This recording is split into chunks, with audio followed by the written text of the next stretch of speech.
Kalau paling tak kenang salat bahasa Arab tak eling niku seorang wartawan. Wartawan ngeliput kerusuhan Gaza. Gaza Palestina nih.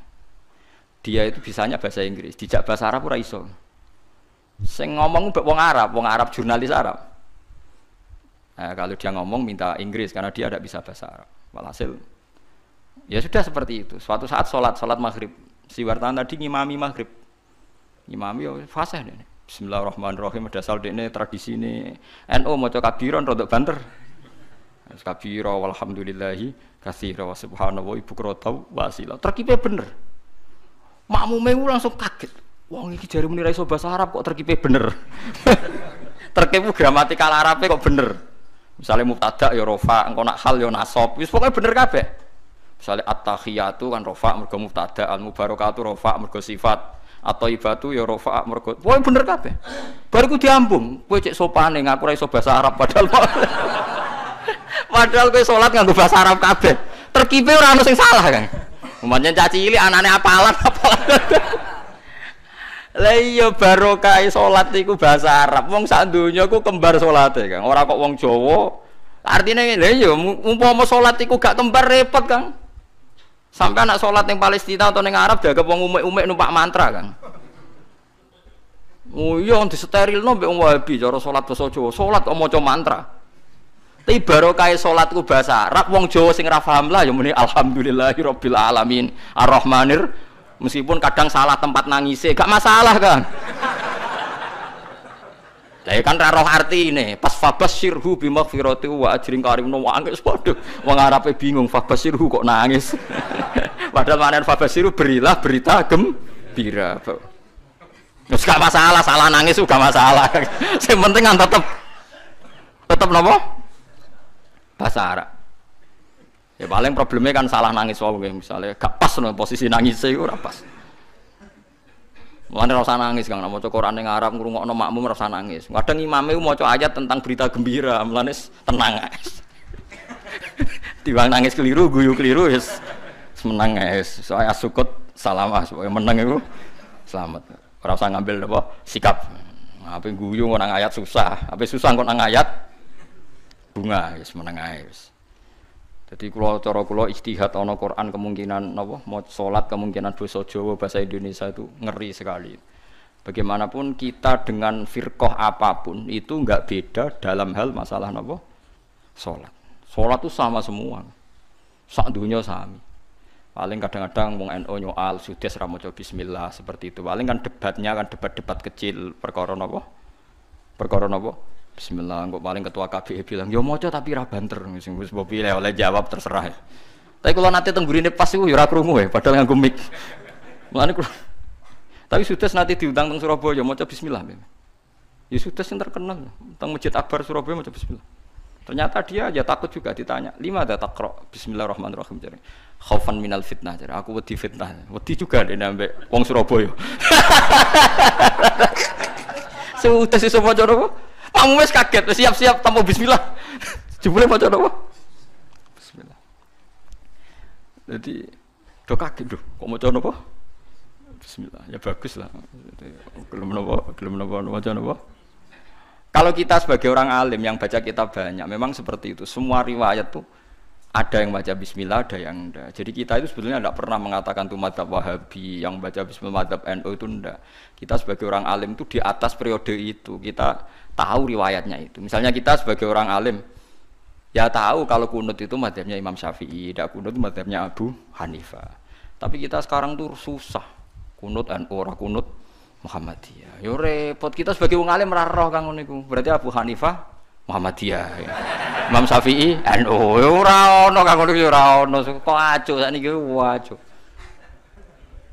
Kula niku mboten nate roh ngoten mboten nate. Niki NU mboten roh kan. Kula kan ya wong alim kan belajar kitab-kitab riyen. Misalnya ada tabi'in, anaknya baca bismillah terus dimarahi sama bapaknya. "Cung, shallaitu khalfa Abi Bakrin wa shallaitu khalfa Umar. Falam asma ahadam minhum yajharuna bi bismillahirrahmanirrahim." Saya ini pernah sholat makmum sama Abu Bakar, Umar, Utsman, Ali. Dan saya tidak pernah mendengar, memang di riwayatnya itu falam asma, saya tidak pernah mendengar satu dari mereka sing yajharuna bi bismillahirrahmanirrahim. Tapi dalilnya Imam Syafi'i tidak seperti itu. Ketika Nabi cerita, saya ini diajari Jibril surat Fatah. Faqara'a bismillahirrahmanirrahim inna fatahna laka fatham mubina. Nah, soal riwayat yang tadi falam asma itu dugaannya Imam Syafi'i, saya tidak mendengar. Tidak mendengar itu kan tidak ada jaminan imam tidak baca. Mungkin dia di belakang atau pendengarannya kurang baik. Kan tidak jelas, bahasanya falam asma, saya tidak mendengar. Sehingga biar tidak resiko, kata Imam Syafi'i, ya baca saja bismillah, orang modal wae, orang bayar kok gegere ra karuan dari Imam Syafi'i, ya sudah baca bismillahirrahmanirrahim. Tapi Arab Saudi yo napi Kang, saya pernah diskusi sama ulama-ulama Arab Saudi. Khusus Fatihah, kalau sama nggak percaya nanti setelah ngaji saya lihat Quran terbitan Arab Saudi, mushaf terbitan Arab Saudi. Khusus Fatihah itu bismillah itu ditulis ayat 1. Alhamdulillah ayat 2. Artinya kalau bismillah ditulis ayat 1, alhamdulillah ayat 2, berarti bismillah itu bagian yang enggak terpisahkan dari Fatihah. Khusus Fatihah loh Kang. Kalau selain Fatihah enggak, bismillah itu enggak dikasih apa? Nomor. Kalau khusus Fatihah itu bismillah dikasih 1, alhamdulillah 2. Itu hebatnya pemerintahan Arab Saudi. Masya ngono lah ini tunduk mbek riwayat. Piye-piye bismillah itu istilah pangeran iku walaqad atainaka sab'am minal masani. Bismillah ning gone Fatihah kudu 7. Nah, 7 gelem ra gelem kan bismillahirrahmanirrahim 1. Alhamdulillahirabbil alamin arrahmanirrahim maliki yaumiddin iyyaka na'budu wa iyyaka nasta'in ihdinas siratal mustaqim siratal ladzina an'amta 'alaihim ghairil maghdubi 'alaihim waladdallin. Mergo nek nek ngurangi bismillah bingung golek nanti sing 7 iki. Makanya saya berharap yang ngaji saya di sini biasa mawon menyangkut bismillah. Lah anak surem macane Quran sing murattal teng sidi-sidi lucu. Dadi ra gelem maca bismillah tapi kok angger beda surat ana sing maca napa? Bismillah. Lah suarane tapi beda. Sudah sing ngoten dadi ana sing urun napa? Bismillah. Dadi dekne dhewe mau maca tapi wong liya kon maca. Maksudnya piye ora roh. Tapi ya itu tadi, baiknya ijma seperti itu. Quran Arab Saudi sekalipun itu setiap awal surat ya diterterakan apa? Bismillah. Meskipun gaya mereka kalau baca tidak dibaca, tapi di mushafnya tetap ditulis Bismillah. Itu pentingnya wong alim kan. Jadi sampean tahu sebetulnya enggak se ekstrim itu yang dibayangkan orang-orang. Ono khilaf sitok maca Bismillah sitok ora, amatir kan. Mboten seperti itu. Tak jamin antar ulama itu tidak ada masalah. Sing terkait napa? Bismillah, karena riwayatnya itu falam asma ahadam minhum. Saya itu ya saya tidak mendengar.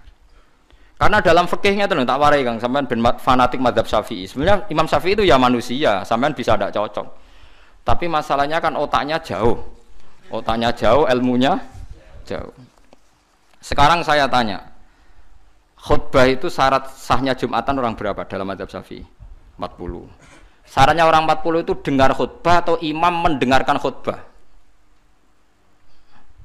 Tidak, sampean saya tanya.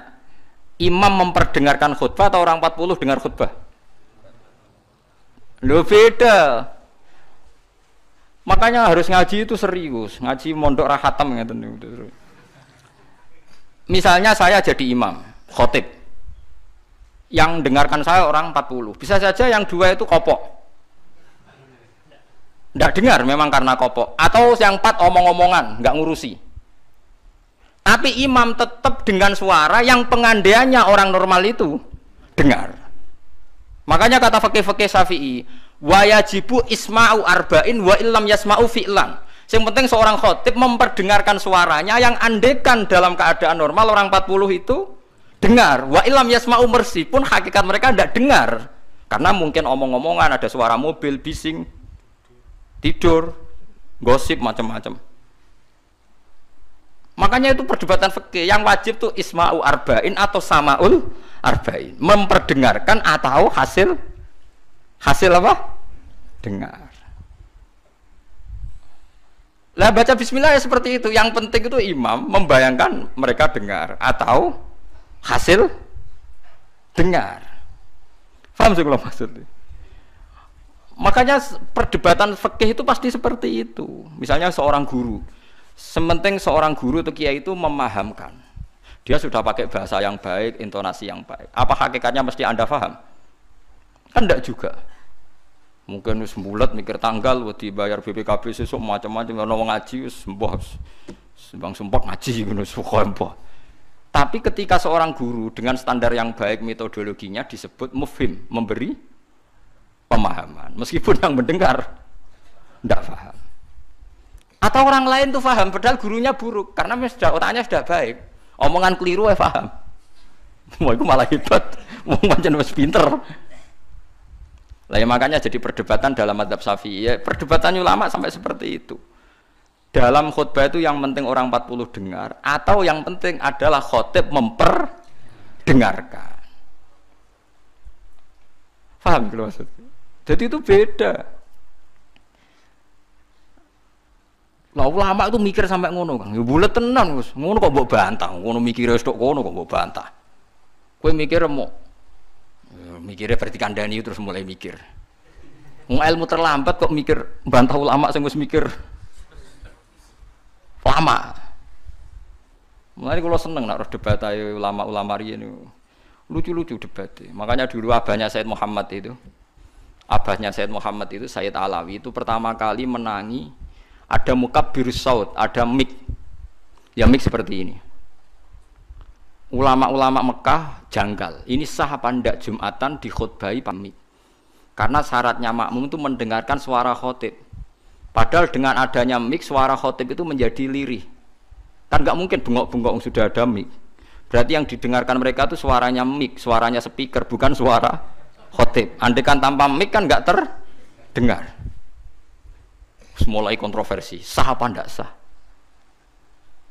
Terus Sayyid Alawi, abahnya Sayyid Muhammad bilang, kalau orang nggak bisa melihat kecuali pakai kacamata, itu akad baiknya sah apa tidak?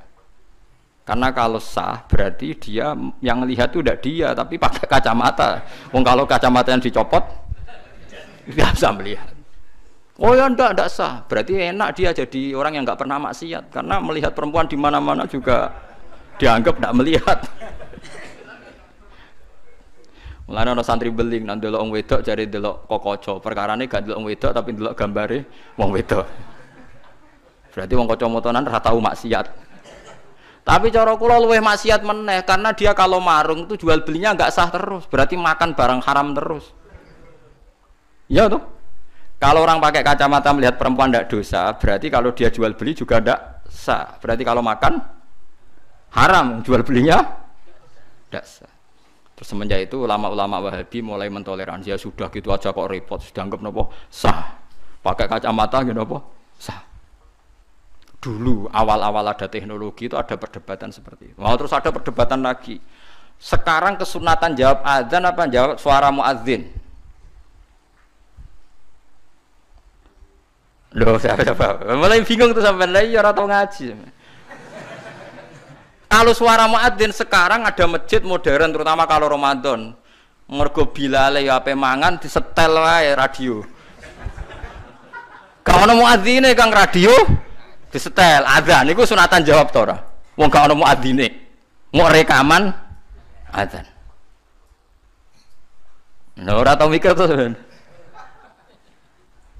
Ya ono kiai kados teng daerah sarang biasa, wonten adzan teng masjid napa-napa.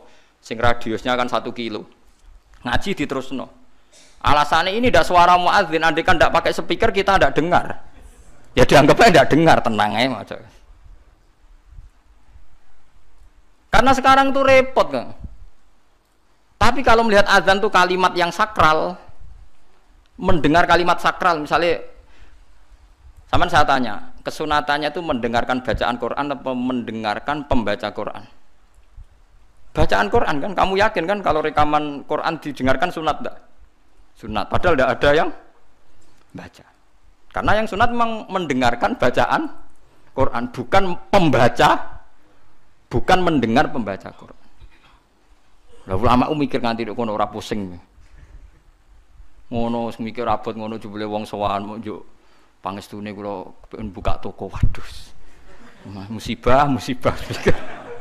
Mikir tenan-tenan jebule konsumennya mau takok njuk donga perkara buka napa toko ben laris. Nek ra laris nyalahno jare dongane ra manti. Nak laris jare perkara dekne telaten buka, aduh seloro kabeh dadi ulama. Lan kula jak istisqa ora pati gelem. Ngono niku misale udan jare musim. Nak ora udan jare kiai ra mandi, bareng udan jare wis musim mergo Desember. Lan kiai-kiai teng daerah kula wis pinter, kerja istisqa kok orang musim udan do gak gelem. Takok kiai sing ahli falak, iki wis musim to urung? Dereng, ampun sakniki istisqa. Yakin kula radio kula niku kiai dadi melok dil-dile niku dadi kula. Dadi ana kiai sing ahli falak iku. Ampun sakniki niki dereng musim. Demen isin maksudnya. Wah, kiai saiki sudah pinter Kang, sudah akeh.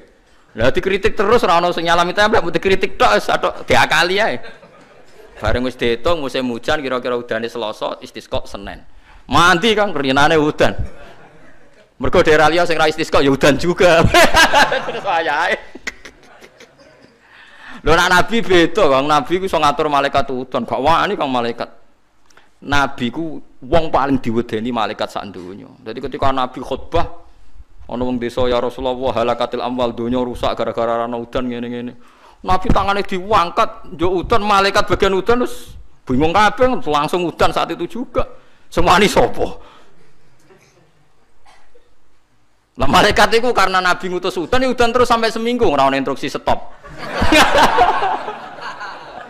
Wah, malaikat terus repot ngadepi malaikat tuh. Wah, akhirnya saiki ora rusak perkara kekeringan tapi rusak mergo sapine untane do katut banjir. Jumat berikutnya ya Rasulullah halakatil amal sakniki rusak malih tapi ora perkara ora ana banyu tapi kebanteran banjire. Wah, akhirnya Nabi ndonga meneh mau didelok tok langit. Allahumma khawalena wala alena mandek. Mulane Abu Hanifah itu menolak sholat istisqa. Dia bilang ketika Nabi dulu itu tidak istisqa. Cukup sambil khutbah beliau ndonga. Tapi Nabi mandi kan rasa istisqa, rasa lapangan, rasa macam-macam Nabi sing so nandingi Nabi sinten. Nah, kita kan akhir-akhir ra mandi kan. Satu ilmiah sithik wae. Iki rong musim yo enteni sabar wis ngono. Jujur ae. Allah kagungan adat ana musim Shawaif, Rabi, Kharif. Musim piro sekawan ki nek falak ya napa? Iya, sekawan ki. Kharif kula ora Arabe Kharif, Rabi, Sita, Shawaif. Rabi kok cara kene apa? Ora rendeng ya ora ketiga wae. Semi, ora Eropa kan ora mareng ya, mareng. Rabi labuh, Sita musim hujan, Shawaif musim ketiga. Difahami terus dadi kiai ku angel. Mulane ulama-ulama sakniki sering berdebat ngoten. Yang penting itu orang 40 mendengar atau khotibnya memperdengarkan. Makanya suara muadzin itu kita menjawab suara muadzin pas suara speaker. Karena kalau sekarang rusak kabeh. Sama ndelok teng kitab fikih misalnya teng Fathul Wahhab, teng Fathul Muin. Orang itu wajib mendatangi Jumatan sejauh mendengar suara muadzin. Nah, ngoten nggih sebagai sejauh mendengar suara muadzin. Asumsinya muadzin itu di menara yang tinggi, ma'ahudu is-sauti, suara itu enggak bising. Berarti kira-kira itu hanya sekitar 500 meter. Ngantos sak kilo nggih, Fuad? Mboten nganti kan. Saiki swara nganggo speaker bianter 3 kilo wae. Krungu. Wong nek sound sisteme apik. Apa wong sing krungu 3 kilo wajib Jumatan di tempat situ? Wong di situ yang memperdengarkan 3 kilo nyerang daerah lain. Ya ta ora. Sampeyan ora tau mikir ngono to? Ora tau dawuh ahli fikih. Mulane sakniki menara rapati payu Kang dhisik Rasulullah ngutus menara mergo muadzin menek Kang kados menara Kudus riyen muadzin ku menek. Saiki menek mau ngos-ngosan tok tetep ae padha ae wong ngono nganggo apa? Speaker. Saiki nggae menara speakere dak kok menara wonge ning isor. Riyen niku bedhug kaya menara Kudus dak kok dhuwur Kang. Muadzine mendhuwur, bedhuke dituthuk. Saiki gampang Kang. Speakere ning dhuwur, bedhuke ning isor dituthuk nganggo mic. Wes tuh. Nah, mulane iku al-hukmu yaduru ma'ilatihi wujudan wa adaman. Hukum iku nak masalah hukum-hukum sosial ngoten berubah sesuai alasane. Si alasan wujud, si alasan ora ana. Perkarane nak nuruti modern nggih. Apa sing dalami zaman Nabi saiki rubah. Rubah sedanten. Mulane atus ngaten iki al-hukmu yaduru ma'ilatihi wujudan wa adaman. Hukum itu bisa rubah. Riyen kesunatan menara mergo dienggo muadzin. Saiki menarane dienggo napa? Dienggo napa? Speaker. Muadzine cukup ning ngisor. Kula riyen ndelok film-film Fathu Mekkah riyen Bilal sak akeh tenan. Pertama adzan teng Mekah niku ora ana menarane. Bilal menek Ka'bah. Mergo anane nggon dhuwur nggih napa? Menek Ka'bah. Klambine dicuwoplok menek terus adzan. Nggih pancen tenan teng tarikh-tarikh teng kitab nggih sami sama seperti yang di film-film Ka'bah niku. Mulane wonten tiyang kafir nembe masuk Islam tapi ijek sombong. Muni ngene, bejo bapakku wis mati. La ya rohadal ghurab yas'adal Ka'bah. Ora roh gagak irengi munggahi Ka'bah. Dadi nek nek Islam tapi uteke ijek sombong. Cek bejane bapakku wis mati jare. La ya rohadal ghurab yas'adul Ka'bah. Ora roh gagak ireng munggah apa? Ka'bah. Kaya apa terus siksane bapakku nak menangi gagak ireng munggah napa? Ka'bah. Utek elek. Wis Islam padahal iku kan. Cuma napa? Uteke cek utek kafir maksudnya. Cek sombong kamane cek. Nganyaran napa? Ajaran Islam. Paham ya? Jadi kalau suwun sampean enggak usah pesimis. Memahami Quran itu bisa. Kalau kita tidak bisa detail kayak ulama, setidaknya bisa secara dialeke umume wong. Ya kula balen dialeke umume wong. Subhanallah wa bihamdihi adada khalqihi wa ridha nafsihi wa zinata 'arsyihi adada kalimatihi. Subhanallah wa bihamdihi adada khalqihi wa ridha nafsihi wa zinata 'arsyihi adada kalimatihi. Subhanallah wa bihamdihi adada khalqihi wa ridha nafsihi wa zinata 'arsyihi adada kalimatihi. Subhanallah wa bihamdihi adada khalqihi wa ridha nafsihi wa zinata 'arsyihi adada kalimatihi. Subhanallah wa bihamdihi adada khalqihi wa ridha nafsihi wa zinata 'arsyihi data kalimati. Subhanallah wa bihamdihi adada khalqihi wa ridha nafsihi wa zinata 'arsyihi data kalimati. Subhanallah wa bihamdihi adada khalqihi wa ridha nafsihi wa zinata